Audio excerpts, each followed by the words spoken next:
Mom, वेद ने आपसे इतना बड़ा झूठ बोला कि वो सरू के बारे में सब कुछ जानता है, और आप स्माइल कर रही हो। तुमने सुना नहीं वेद ने क्या कहा?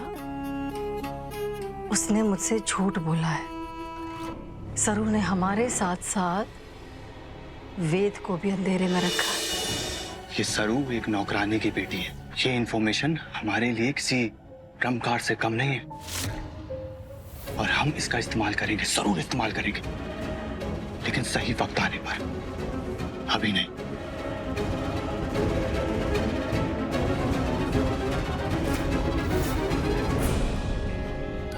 हवन की विधि संपन्न हुई। बोलो रामनाथ बाबा की जय।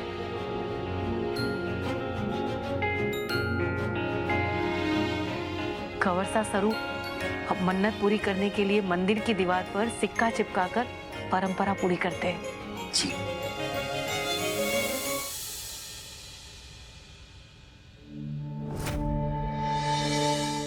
वेद साहब, आप अठे आए, हमारा और हमारी माहिरे का मान भी रखा, उसके लिए बहुत बहुत धन्यवाद। मैं आया क्योंकि मुझे मालूम है कि जब एक माँ का अपमान होता है ना, तो उसे कैसा लगता है। अपनी माँ के आंख के आंसू देखे हैं मैंने, उनका दर्द देखा है। मैं आ गया हूं तो उसका ये मतलब मत समझना कि तुम्हारे और मेरे रिश्ते में सब कुछ ठीक है।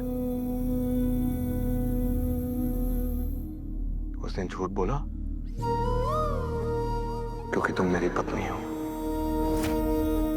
आज यहाँ आए क्योंकि तुम्हारी माँ का अपमान मुझसे देखा नहीं जाता। और जब जब मेरी माँ के आंख के आंसू गिरते हैं ना, तो उन्हें लगता है कि उनके बेटे ने उनसे झूठ बोला है, और वो ये बात जानती ही नहीं कि उनके बेटे की होने वाली पत्नी ने हमेशा से उन्हें अंधेरे में रखा।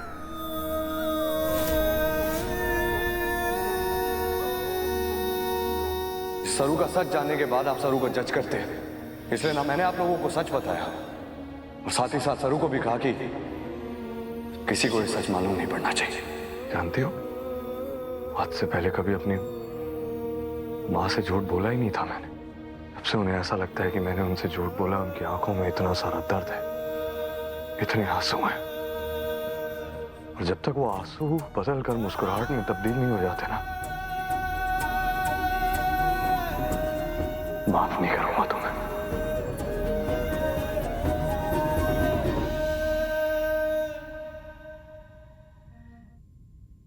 मॉम, वेद ने आपसे इतना बड़ा झूठ बोला कि वो सरू के बारे में सब कुछ जानता है, और आप स्माइल कर रही हो।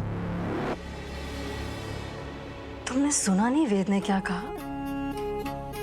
उसने मुझसे झूठ बोला है। सरू ने हमारे साथ साथ वेद को भी अंधेरे में रखा है, और इस बात से वेद बहुत हर्ट है। मुझे तो लगा था कि सरू और वेद का रिश्ता बहुत अच्छा चल रहा है, पर नहीं। मुझसे झूठ बोलने के गिल्ट ने सरू और वेद के बीच में एक दीवार खड़ी कर दी है। वेद ने सरू को माफ नहीं किया है, और अब ना ही कभी करेगा। अगर सरू ने वेद को मना लिया, या फिर वेद ने अगर सरू को नहीं मानेगा। तुम देखना, दोनों के बीच की इस दूरी को मैं कैसे बढ़ाती हूँ। एक नौकरानी की बेटी, बिरलास की बहू, और मेरे बेटे की पत्नी बनने के लायक ही नहीं है।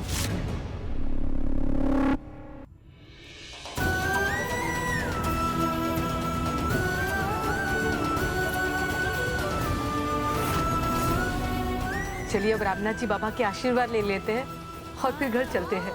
जी प्लीज।